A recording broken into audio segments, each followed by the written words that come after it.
Buenas tardes a todas las personas que hoy nos visitan en esta entrevista por el Día del Patrimonio, este día sábado 30 de mayo. Bueno, queremos dar, bueno, por la contingencia que se vive hoy en día, a pesar de que el Día del Patrimonio siempre ha sido presencial, este año lamentablemente no ha podido ser así, pero no obstante, seguiremos con las actividades, en este caso a un destacado profesor de la Universidad Católica. Bueno, el entrevistado es Rodrigo Mayorga, magíster en Historia por la Pontificia Universidad Católica de Chile, doctor en Antropología Educacional por la Universidad de Columbia, coautor de la colección Historia de la Educación en Chile, además de ser el coordinador pedagógico del programa de archivos escolares del Instituto de Historia de la Universidad Católica.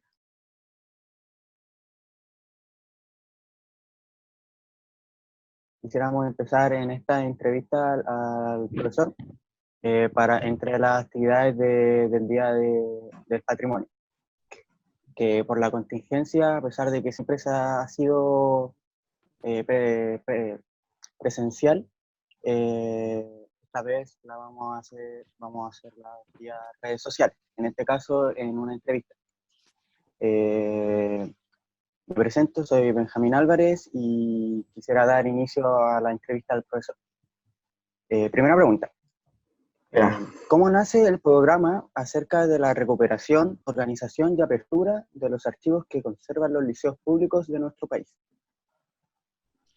Muchas gracias bueno, primero, muchas gracias a ustedes por esta invitación. Este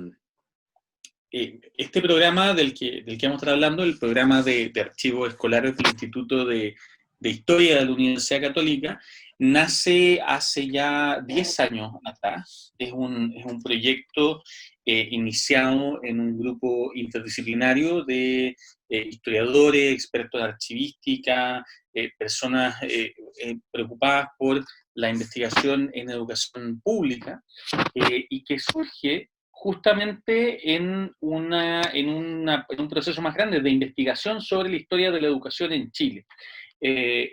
Originalmente yo diría que ver con la búsqueda de nuevas fuentes y de nuevos documentos y de nuevas fuentes históricas para poder responder a preguntas sobre la educación y la historia de la educación en nuestro país.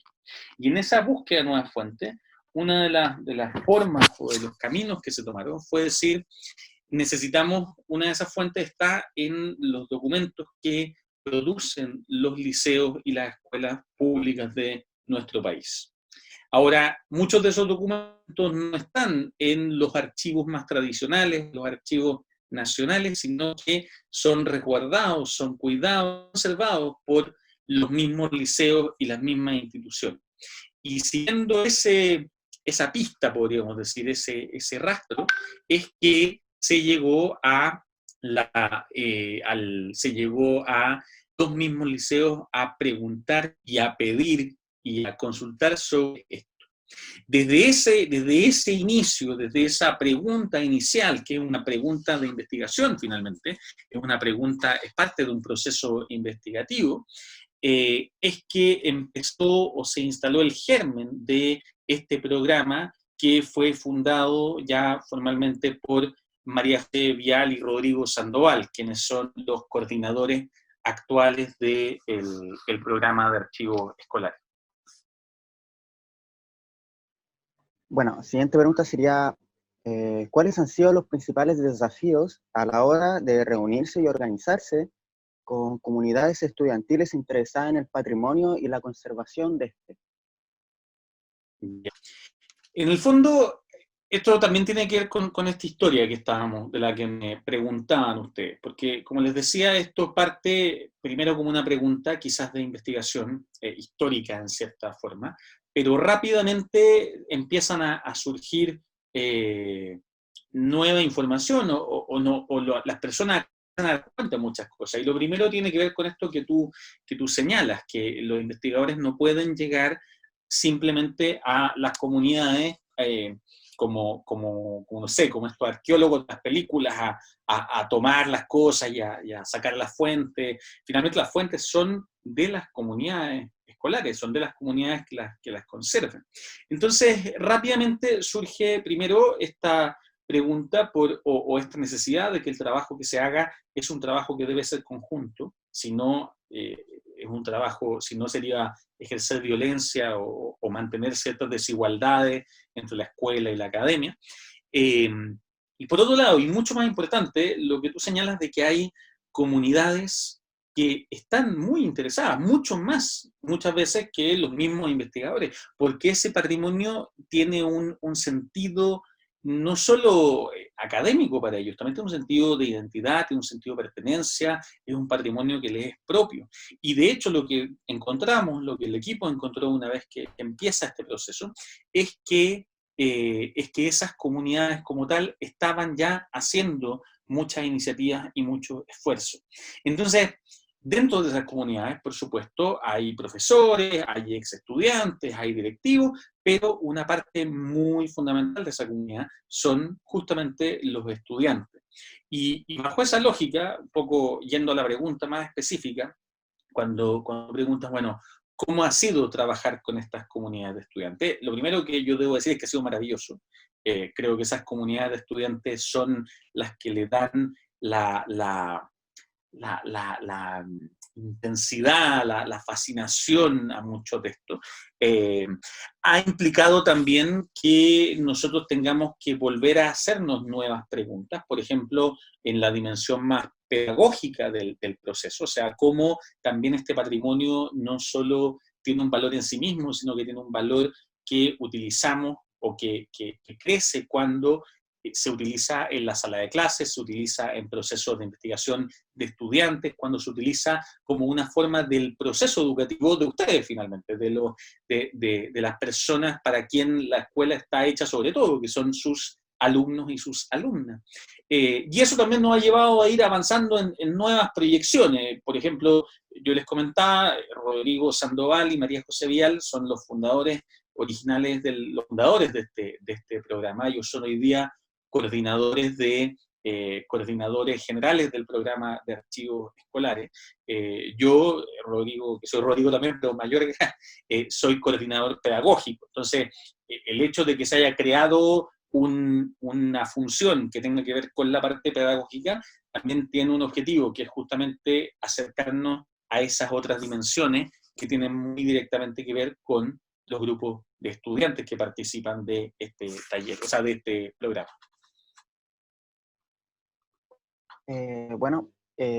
Siguiente pregunta. ¿Qué considera lo más importante cuando se juntan delegaciones estudiantiles de todo el país en un mismo congreso de educación y patrimonio? ¿Qué se proyecta a futuro de esto? Ustedes te refieren a los congresos, el Congreso de Educación y Patrimonio que hacemos cada 2 años, ¿no? Sí, ese. Perfecto, perfecto. Mira, yo creo que el objetivo, hay dos grandes objetivos aquí. Uno es, tiene que ver con los procesos, de nuevo, pedagógicos y educacionales, que quizás es la parte que me toca a mí más directamente como coordinador pedagógico. Finalmente, una gran dimensión, como les decía, de este trabajo es no solo que el programa trabaje en conjunto con las comunidades escolares para conservar el patrimonio, o para recuperar, en algunos casos, el patrimonio que está perdido o que está en condiciones precarias, sino que también hay un proceso educativo detrás de eso, y la idea es que ese patrimonio forme parte directa de ese proceso educativo. Y ese proceso educativo incluye justamente mecanismos propios de la disciplina de la historia, y ese mecanismo propio de la disciplina de la historia tiene con la investigación histórica a partir de fuentes. Entonces, gran parte de lo que hemos hecho ha tenido mucho que ver con eso, con que los estudiantes puedan aprender a investigar, puedan aprender a hacerse preguntas históricas a partir de su propio patrimonio. Y en ese sentido, el Congreso viene a ser, llamémoslo así, un punto cúlmine de este proceso, porque así como es muy importante aprender a producir conocimiento desde la escuela, es muy importante también aprender a comunicar ese conocimiento. Yo siempre le digo a mis estudiantes con los que trabajo en universidad, pero también en secundaria, que si yo creo las ideas más inteligentes del mundo, o que pueden salvar al mundo, pero no soy capaz de transmitir esa idea a otras personas, entonces esas ideas no sirven de nada. Solo sirven para que yo me sienta más inteligente o que he pensado cosas más interesantes. Entonces hay un proceso que también tiene que ver con la capacidad de transmitir, de comunicar, de que mis ideas, el conocimiento que yo creo, tenga un impacto en el mundo que me rodea. Y el Congreso, creo yo, tiene esa dimensión. Es un espacio donde los estudiantes van a compartir los procesos de aprendizaje que han hecho. Y eso es muy importante porque hace que el aprendizaje no termine en la cabeza del estudiante o de la estudiante, sino que se comunique, se transfiera, se multiplique y en el fondo sea mucho más productivo. Y eso es lo que concluye con este espacio maravilloso del Congreso, donde vemos estudiantes. Hemos tenido estudiantes de, cuarto medio, porque son congresos secundarios, pero tan chicos como hasta quinto básico, presentando a sus compañeros, a otros estudiantes de todo el país, justamente los resultados de esta experiencia. Y hay una segunda razón muy importante, y quizás aquí la quiero también recalcar, que tiene que ver con la creación de comunidad. Nosotros siempre hablamos de las comunidades escolares, y cada comunidad en sí, cada establecimiento es una comunidad escolar.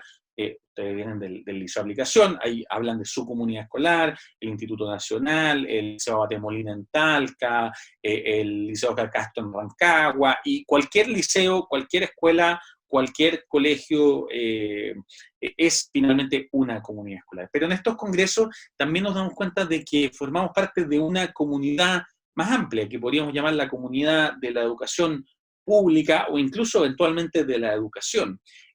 Hay algo que comparten los que forman parte de esta gran comunidad, sean profesores, sean estudiantes, sean miembros de cualquier tipo. Y eso también, el Congreso es un momento para encontrar que esos miembros de distintas partes del país se puedan encontrar y puedan ir o seguir construyendo esa comunidad más amplia, que finalmente es lo que nos permite salir en defensa de la educación pública en particular, y de la educación en términos generales como una dimensión o como una gran comunidad de práctica que es fundamental para nuestro país y para nuestra democracia. Ahora, continuando con más preguntas, nos interesaba saber cuáles son los aspectos más importantes a considerar cuando se juntan en un congreso acerca de la conservación patrimonial. Son varios, porque en el fondo los congresos, como les decía, estamos hablando de estudiantes que vienen de todo Chile. Por ejemplo, los últimos 3 congresos, el primero fue en La Serena, el segundo fue en Santiago, el tercero fue en Talca. Y los estudiantes que asistan a los congresos han ido desde Copiapó en el norte hasta Concepción y un poco más hasta el Biobío, región del Biobío en el sur. Entonces, hay toda una parte de coordinación que es muy importante, que es cómo coordinamos, y eso ahí los profesores que trabajan con los talleres, los rectores, directores y directoras del liceo han sido fundamentales. Ellos son los que tienen la expertise en eso y los que permiten que podamos montar finalmente esto, donde reunimos a cientos de estudiantes con sus profesores, cómo alojar, dónde duermen, cómo llegan, cómo se alimentan. Ahí hay una primera parte práctica súper importante. Y lo tercero es lo que llamaríamos el programa. El programa se forma en parte por las presentaciones de los estudiantes que participan, y ese es el gran grueso del programa, pero también incluye otro tipo de actividades que buscan aportar al proceso de formación en educación patrimonial. Los estudiantes asisten a charlas de invitados de distintos lugares, también asisten a talleres de trabajo, donde aprenden nuevas formas, nuevos mecanismos, nuevas herramientas para seguir trabajando, se reúnen entre ellos a conversar, a crear proyectos, realizan salidas patrimoniales. Es una oportunidad para que los liceos que son anfitriones también participen y puedan mostrar más directamente lo que tienen, el patrimonio que poseen a los estudiantes visitantes. Entonces, creo que lo más importante a considerar es que el Congreso, como les decía hace un rato, es una experiencia educativa. Es una experiencia educativa para todos quienes participan de él, en especial para sus estudiantes, para las y los estudiantes. Y como en toda experiencia educativa, lo que los profesores hacemos es pensar en lo que diseñamos. Todos los profes saben que al momento pasar muchas cosas, y parte de la maravilla de la educación es que pasan muchas cosas inesperadas constantemente, porque uno está aprendiendo de todo alrededor al final. Pero es claramente muy importante ese diseño previo que ayude a asegurar que aquellas cosas que más nos importa que pasen ocurran sí o sí, y que todas esas otras cosas maravillosas que quizás puedan llegar a pasar porque no imaginamos cuáles son, tengan el espacio y la flexibilidad para que puedan pasar también. Por ejemplo, las conexiones entre estudiantes. El Congreso es un espacio donde estudiantes de distintas partes de Chile se conocen finalmente. Se conocen de tú a tú, conversan, se hacen amigos, crean proyectos, y eso es algo que no se puede obligar, ¿no? Eso pasa por la maravilla de cómo nos relacionamos como seres humanos. Lo importante es que el Congreso, por ejemplo, considere que tiene que haber tiempo para que los estudiantes compartan, porque si el Congreso fuera pura charla todo el día, ahí nadie tendría tiempo para conversar, para compartir, y por ende evitaríamos que eso pasara. ¿Cuáles son los primeros pasos para armar un archivo escolar?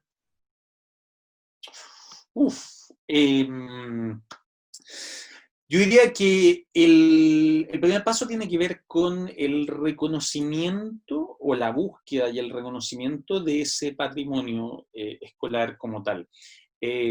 Una cosa que los historiadores decimos mucho es que, a diferencia de otras disciplinas o ciencias sociales, o trabajo en general, nosotros tenemos una gran limitante, y es que solo podemos trabajar con aquello que el pasado permitió que quedara.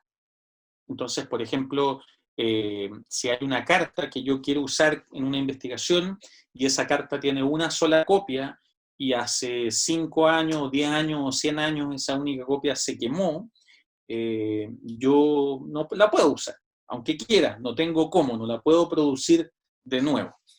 Y cuando se trata de pensar el patrimonio y el archivo escolar como tal, yo diría que el primer paso tiene que ver con esa pregunta, con cuál es el patrimonio, cuáles aquellos rastros del pasado, aquellas huellas del pasado que todavía se mantienen.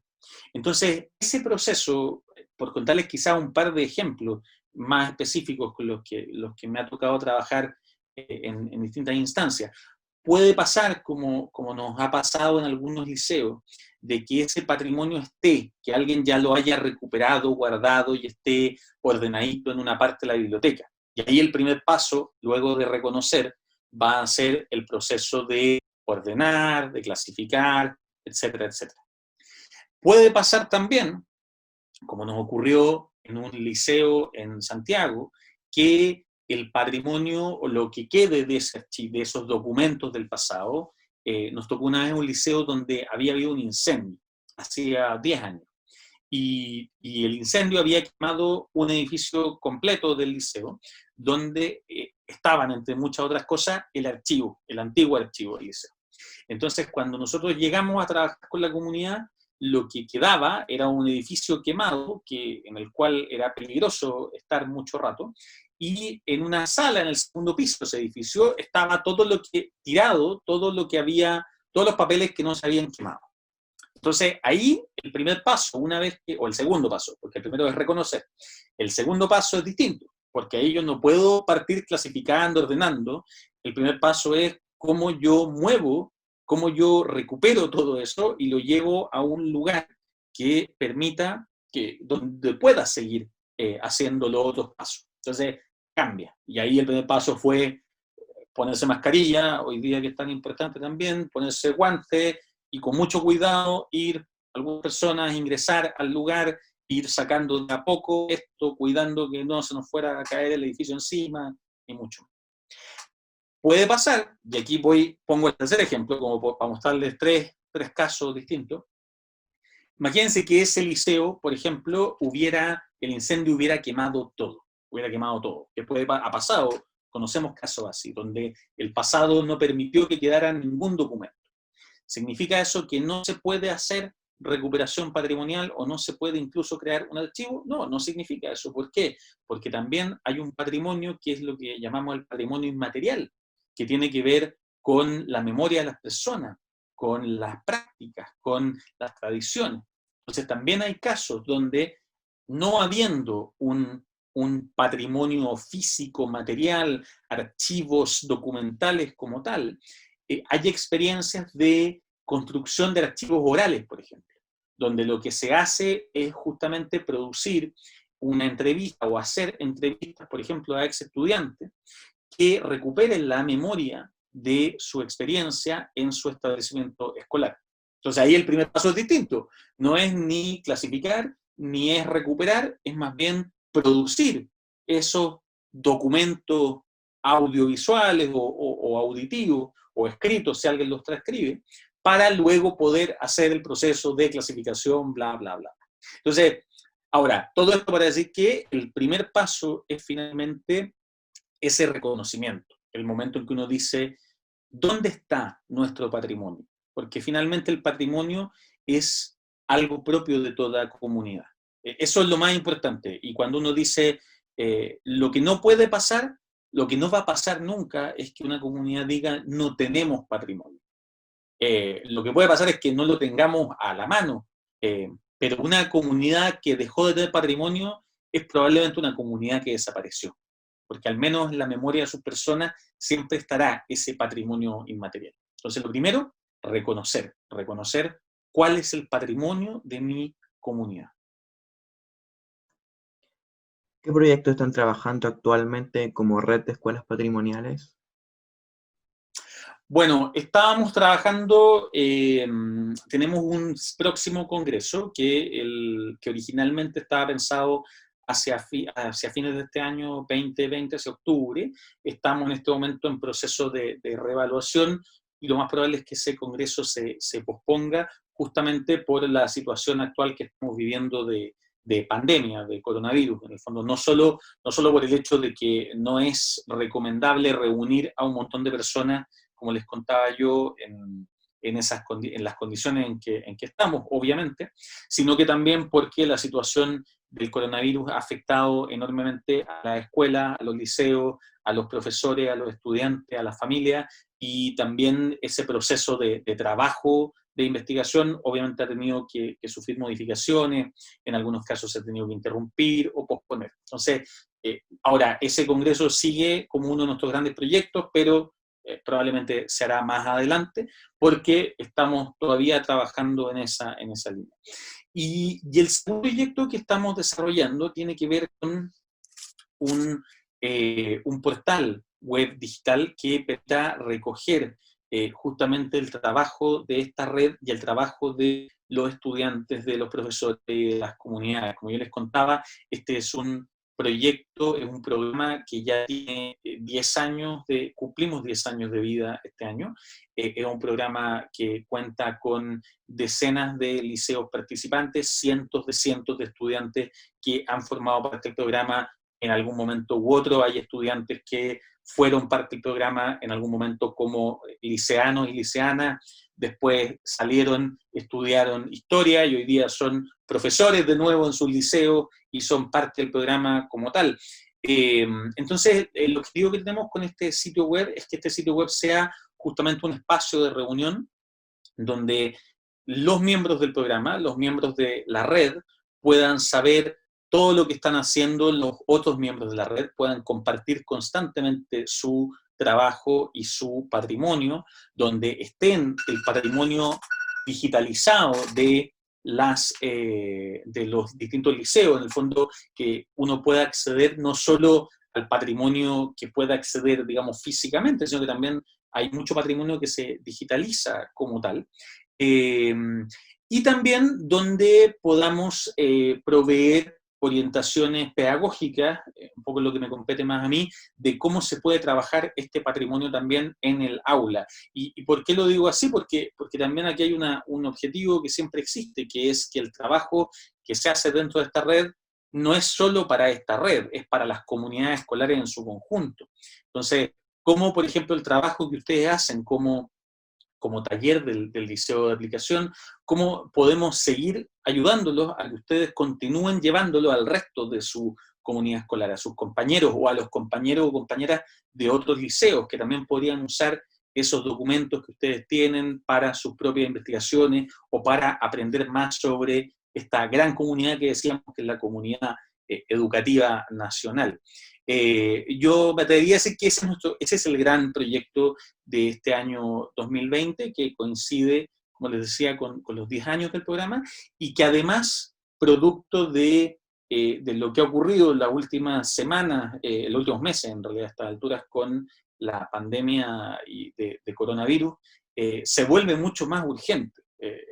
Quizás no quiero alargarme mucho en esto para no aburrir a nadie, pero si algo también esa pandemia nos ha demostrado, o nos ha vuelto a demostrar, son las enormes desigualdades que sufre nuestro sistema educativo, es lo escasamente preparados que estamos los profesores para enfrentar un desafío como este. Yo creo que los profesores, yo me saco el sombrero, yo soy profe también, creo que los profesores hemos hecho un trabajo titánico en estos meses, y al mismo tiempo nos ha quedado muy claro que hay un montón de cosas para las que no estábamos preparados porque no estaban los recursos, no nos había nadie enseñado cómo hacer algunas de estas cosas, cómo hacer clases digitales, cómo hacer clases a distancia.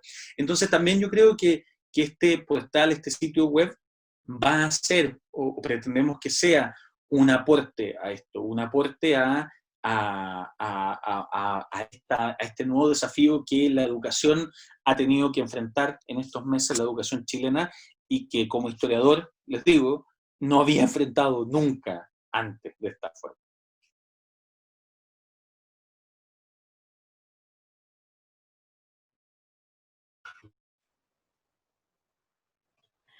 ¿Por qué es importante un sitio web de la red de archivos escolares?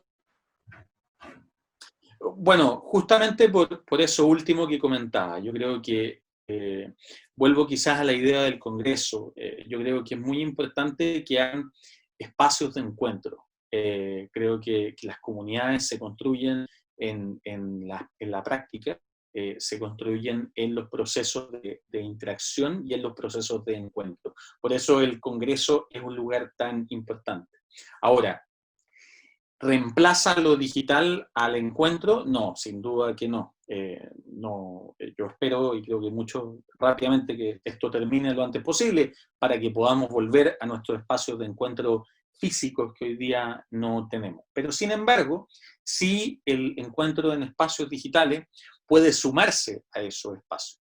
Porque efectivamente, como como Gabriel preguntaba hace un rato cuando me preguntaba sobre qué hay que hacer cuando uno arma un congreso, los congresos no se pueden hacer todas las semanas. Requieren mucho tiempo, requieren mucha preparación, requieren muchos recursos, requieren mucha organización, y por lo tanto los hacemos cada 2 años. Entonces, entre esos 2 años, tampoco puede no haber ningún tipo de encuentro. Y este portal lo que pretende justamente es promover otros tipos de encuentro que no reemplazan al encuentro tú a tú del Congreso, no reemplazan al Congreso. Por eso el Congreso, les decía yo, probablemente lo vamos a tener que posponer, pero no lo vamos a suspender. Pero añaden otras formas de encuentro que pueden ir sumando y pueden ir aportando en eso. Por darles un ejemplo, y esto lo saben muy bien probablemente ustedes, porque ustedes fueron el taller de Liceo de Aplicación fue el protagonista. Yo hago clases en la Universidad Católica, hago un curso de Historia de la Educación, y este año tuve la oportunidad de tener a un grupo del taller de patrimonial del Liceo de Aplicación, estudiantes y ex estudiantes, presentándoles y contándoles de su trabajo a mis estudiantes de la universidad. Ahora, lo digital permitió, lo tuvimos que hacer digital porque ya estábamos en cuarentena, pero lo digital permitió que no tuviéramos una serie de problemas, que el permiso de salir del liceo, de quién va a qué lugar, de quién se mueve, que mis estudiantes después tenían que volver a otra clase, que los estudiantes del taller tenían que volver a lo suyo, lo hizo más sencillo. Repito, ¿reemplaza el contacto tú a tú? Para nada, pero esto no es más que de reemplazar, se trata de añadir una nueva forma que nos va a permitir también mantener ese contacto en otras dinámicas y en otras lógicas para ir sumando ¿a qué? A esta construcción de la comunidad educativa pública y la comunidad educativa nacional.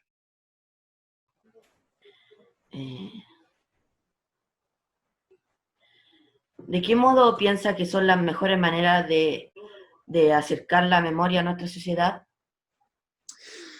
La memoria y la historia, los historiadores siempre decimos que no son lo mismo, pero son dos dimensiones fundamentales de cómo nos relacionamos con nuestro pasado. Y aquí quizás yo quiero profundizar un poquito en a qué se refiere esto de relacionarse con el pasado. Muchos historiadores, muchas personas, muchos profesores, muchos ciudadanos y ciudadanas, repiten, quizás habrán escuchado ese dicho de que un país sin memoria o un país sin historia está condenado a repetir los errores del pasado y todo el cuento.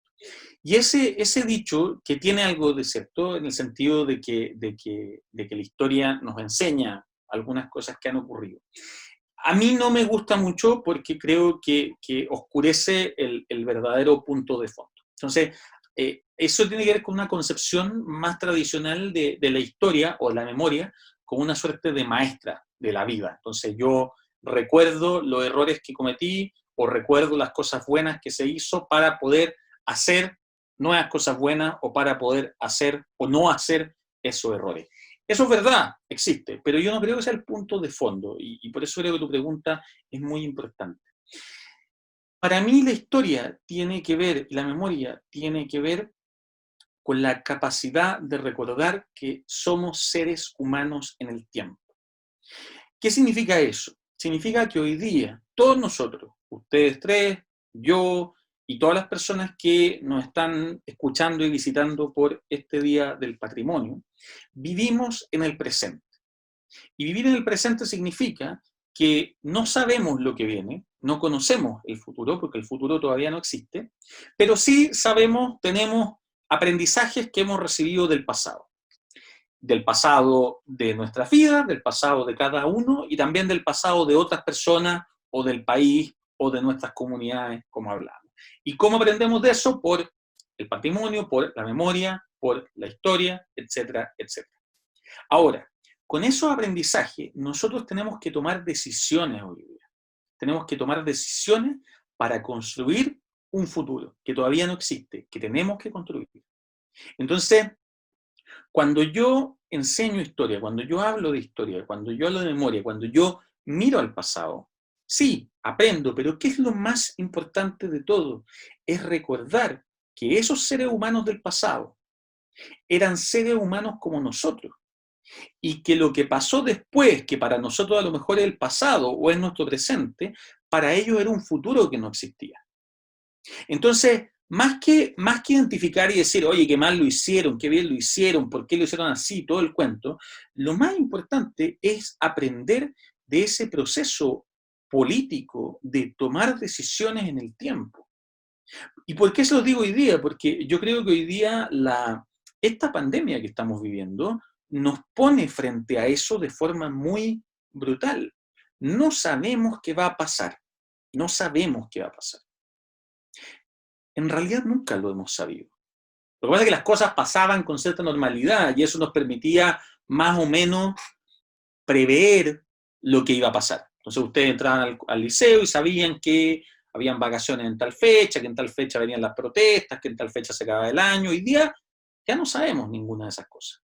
Pero tampoco lo supimos hace un año, ni tampoco lo sabían las personas antes que nosotros. Ser actor histórico significa asumir esa responsabilidad de construir el mundo que queremos y el mundo que deseamos. Significa asumir la responsabilidad de tomar decisiones en el tiempo y de hacernos cargo de esas decisiones. Y mirar y aprender de otros que lo hicieron antes de nosotros es justamente aprender de ese proceso, aprender de otros seres humanos que como yo y como ustedes y como todos quienes nos escuchan, se enfrentaron a situaciones que pueden haber sido distintas, pero que también les demandaron que tomaran decisiones. Entonces, cuando ustedes miran, cuando ustedes van hacia atrás y aprenden y observan y estudian e investigan a los estudiantes en el caso de ustedes, del Liceo de Aplicación, que estuvieron frente a las protestas de Carlos Ibáñez del Campo, que terminaron con la muerte de uno de los profesores del liceo, o que estuvieron frente a la represión que ejerció la dictadura de Augusto Pinochet durante los años en que se extendió, o que estuvieron frente a los conflictos en torno a la educación y en cuál era la mejor forma de buscar una educación de mayor calidad y más justa, esos estudiantes estaban frente a disyuntivas históricas, frente a momentos en que no sabían lo que iba a pasar, que no son distintos de los que ustedes están viviendo hoy día. Y lo que ellos les pueden enseñar no es qué es lo bueno y lo malo, porque fueron momentos históricos distintos, sino que es más bien cómo se asume esa responsabilidad.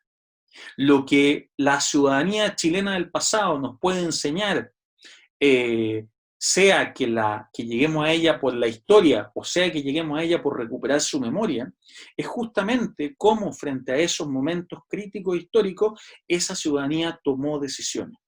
Porque si tenemos un presente hoy día, y si tenemos el presente que tenemos, es porque en algún momento hubo gente que hizo cosas y que fue construyendo un futuro que no existía, que hoy día es nuestro presente.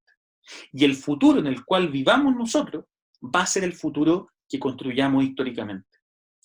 Ahí está para mí la importancia de este trabajo con la historia, con la memoria y el patrimonio. ¿Cómo diría que nuestro actual proceso constituyente se entrelaza con nuestra memoria patrimonial? Bueno, es justamente lo que me refería al último punto. Un proceso constituyente es técnicamente, yo estudio harto estos temas, entonces me encanta, pero cuando yo hablo de un proceso constituyente, no estoy solamente hablando de un proceso de una nueva constitución, estoy hablando de un proceso en el cual una sociedad retoma o reconoce que tiene el poder de decidir cómo se quiere organizar. Y hoy día nuestro país está viviendo un proceso de ese tipo, un proceso en el cual la sociedad en su conjunto completa se reúne y dice de qué forma queremos vivir, cuáles son las reglas del juego que queremos que nos guíen o nos organicen, cuáles son los principios que queremos defender, cuáles son los proyectos a los que queremos llegar, cuál es finalmente el pacto social que vamos a hacer y que nos hace una sociedad como tal. Y nuevamente, eso es un momento histórico, como todo momento, pero es un momento de toma de decisiones que deben ser democráticas. Entonces, por ejemplo, ¿qué nos enseña el pasado? El pasado, es difícil hoy día llegar y ir a la Constitución del 80, el 25, el 33 y sacar enseñanzas de lo que se hizo bien o mal, porque lo que se hizo en otros contextos también, y no es complejo usarlo de esa forma. Pero sí que podemos ver que en esos momentos de decisiones históricas, hubo personas que limitaron la dimensión democrática de esas decisiones, que limitaron la posibilidad de que todos participaran de esas decisiones. Y eso finalmente, ¿qué implicó? Que se le quitó a muchas personas la posibilidad de ser parte de esa decisión. Y cuando yo le quito a alguien la posibilidad de ser parte de una decisión, después no puedo andar reclamando si esa persona está descontenta con la decisión o si siente que la decisión no es propia. No puedo obligarle a que asuma que la decisión es propia. La gracia de la democracia, la gracia de vivir en un mundo democrático, es justamente dar esa posibilidad. Ahora, es distinto, si la persona no la quiere tomar, es otra cosa, pero cuando yo la limito, tengo un problema. Y eso ha ocurrido en todas nuestras constituciones previas. Y por lo tanto, es entendible que si el presente que habitamos hoy día muestra problemas, si el presente que habitamos hoy día muestra tensiones importantes, si el presente que habitamos hoy día, en ese presente vive mucha gente que dice, esto no fue mi decisión, es lógico que vamos a ver muchas de las tensiones y muchos de los conflictos que hemos estado viendo, no solo desde octubre, que hemos estado viendo hace muchos, muchos años ya. Entonces, nuevamente, ¿por qué es importante este estudio histórico y patrimonial? ¿Por qué es importante que hoy día ustedes estén haciendo esta entrevista? ¿Por qué es importante que hoy día las personas que nos están viendo estén aprendiendo, estén recorriendo lugares patrimoniales, aún de esta forma virtual en la que nos vemos obligados hoy día? Porque tenemos que tomar decisiones y porque el pasado nos ayuda a aprender de personas que tomaron decisiones antes que nosotros. No personas mejores que nosotros ni peores que nosotros, son personas como nosotros. Y aprendemos de ellos, así como aprendemos de los que viven con nosotros, así como aprendemos de todos quienes trabajan con uno o son parte de nuestra familia, de nuestros amigos, tenemos un recurso de aprendizaje infinito, todos aquellos que estuvieron antes que nosotros. Pero para que ese recurso sea real, tenemos que recuperar lo que ellos nos dejaron. Si limitamos la historia, si limitamos el patrimonio, si limitamos la memoria a algunos políticos, a algunas personas que tuvieron mucho poder, a las personas que pudieron dejar documentos, por ejemplo, limitamos de quienes podemos aprender. Limitamos de quienes nos pueden ayudar a tomar mejores decisiones hoy día.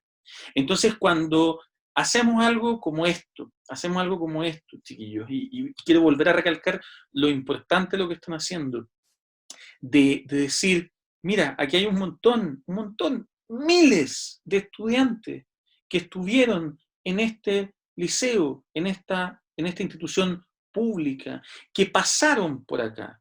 Independientemente de lo que hicieron después, vivieron como estudiantes, vivieron la experiencia como tal, y esas voces se han perdido. Esas voces no están. Aquí hay miles de profesores que jugaron un rol fundamental en la construcción de nuestra república y nuestra nación, y esas voces también se han perdido. En el fondo es recuperar las voces de aquellas personas del pasado. ¿Por qué? Porque podemos aprender de ellas. Las decisiones que tomemos tenemos que hacernos cargo nosotros. Pero parte de hacernos cargo es justamente buscar aprender de la mayor cantidad de miembros de la comunidad para que esas decisiones que como comunidad presente nacional estamos tomando hoy día, que vamos a estar tomando durante este proceso constituyente y que van a ser muy relevantes para el futuro que construyamos, sean decisiones de todos.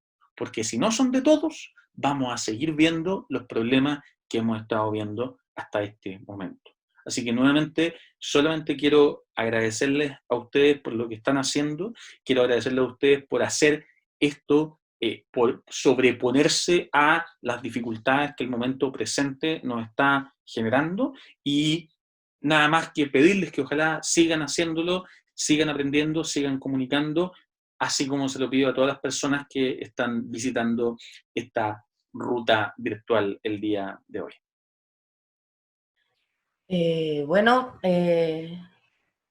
Ya llegamos al cierre de esta entrevista. Agradecemos mucho al profesor Rodrigo Mayorga por los minutos de la entrevista que tuvimos. Y bueno, les pido que nos sigan y que estén atentos a las redes sociales de nuestro taller. Y con esto damos a finalizar la reunión, o la entrevista, mejor dicho.